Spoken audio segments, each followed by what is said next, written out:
A wooden stick on the ground next to your face. The stick has dried blood on one end. Your blood.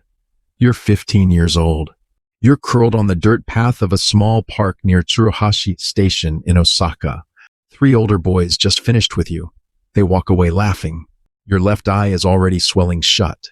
Through your right eye, you see a man in a black suit across the street. He's leaning on a parked car. He's smoking a cigarette. He watched the whole thing. He didn't move. Now he's crossing the street toward you. A pair of black leather shoes stop 6 inches from your face, polished. Expensive. Italian. The man crouches down. He doesn't help you up.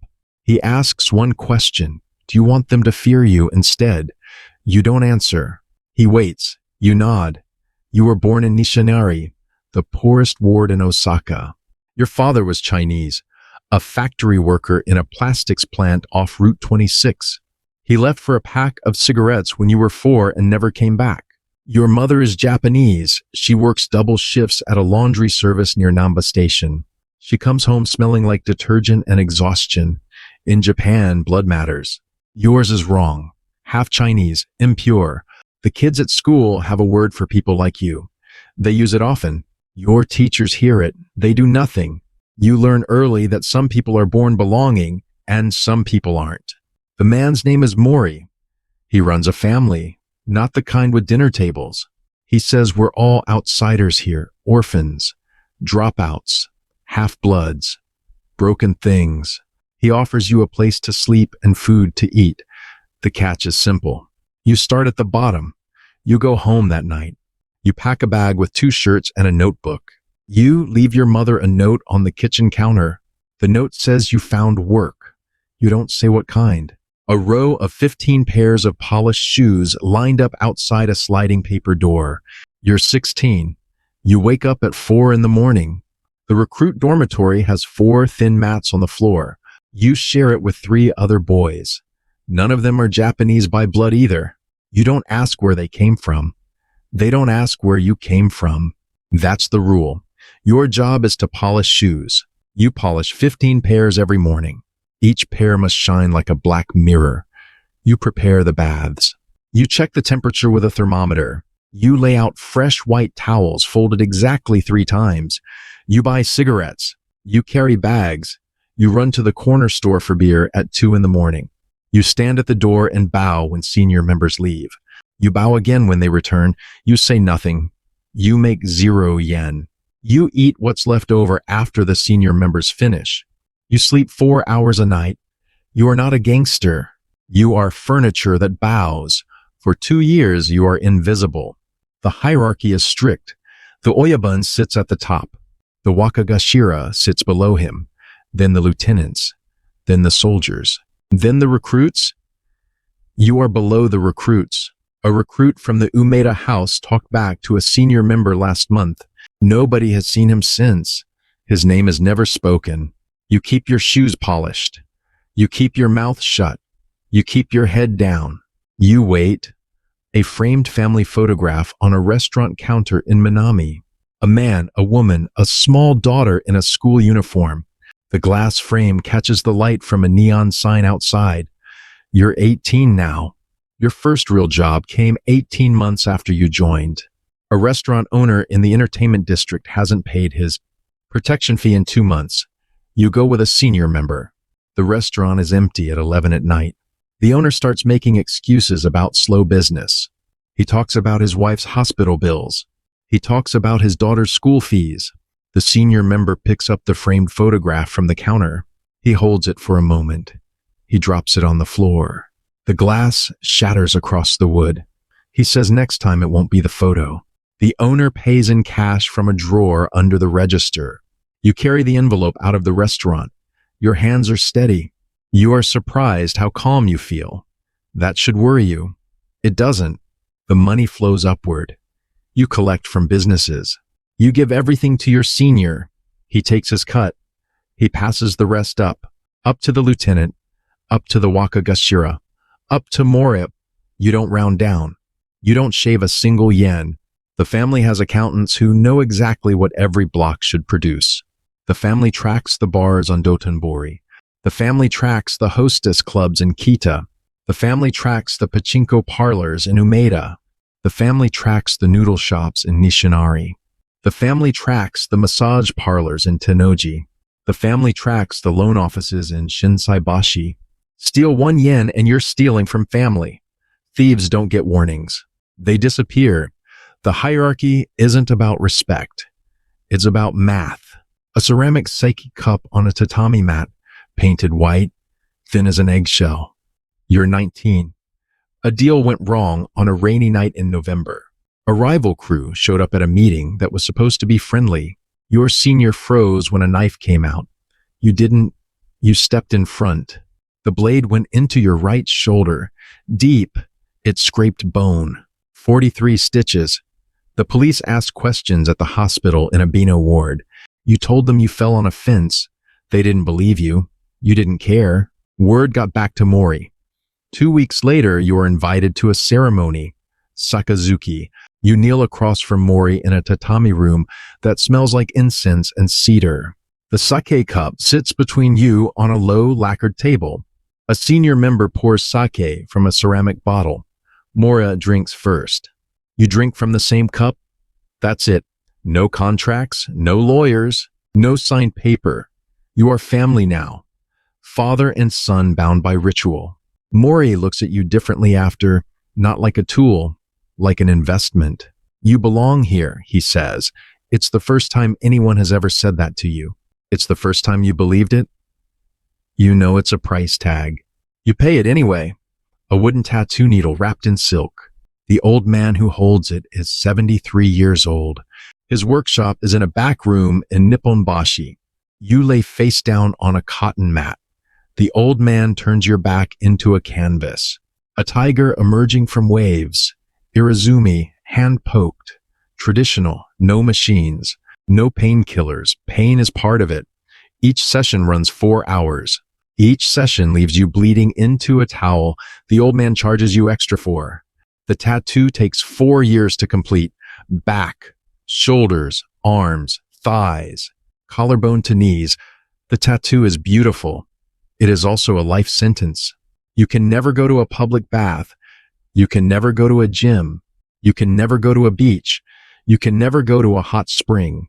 You can never wear a short-sleeved shirt in summer. You can never swim in a pool. You can never show your body to anyone who isn't family. You are marked forever. That's the point.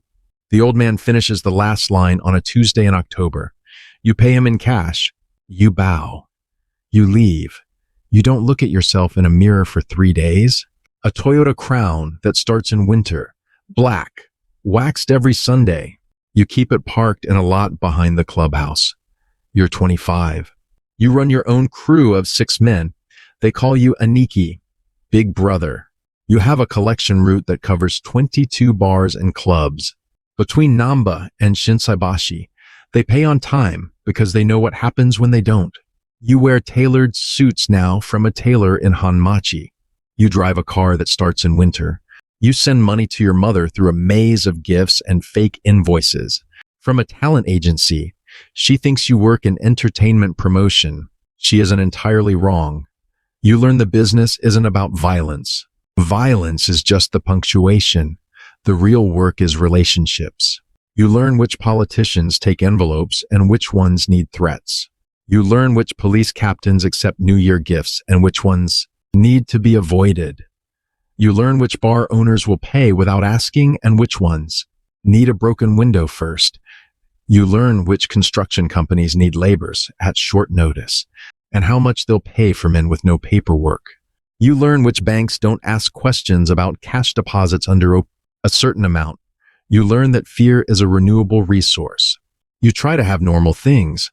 A woman who works at a hostess club you protect. She's 27. She knows what you are. She doesn't ask questions. An apartment on the 14th floor with a view of Osaka Bay. Dinners at restaurants where the owner seats you at the best table and never brings a bill. But normal is a costume.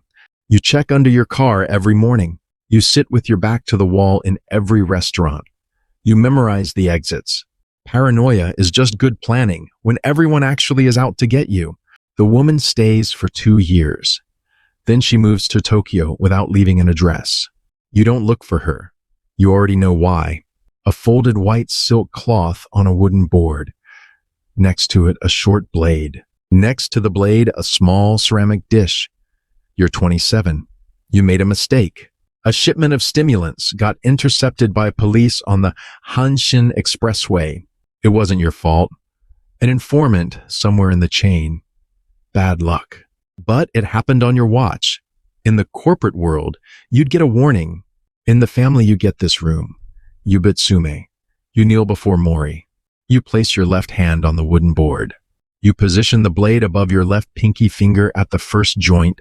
You don't hesitate. Hesitation would be worse than the cut. The blade goes through in one motion. The sound is worse than the pain. You wrap the fingertip in the silk cloth. You place it in the ceramic dish. You present the dish to Mori with both hands. Mori nods. He doesn't speak. Debt paid. 9 fingers now. The stump heals in 6 weeks.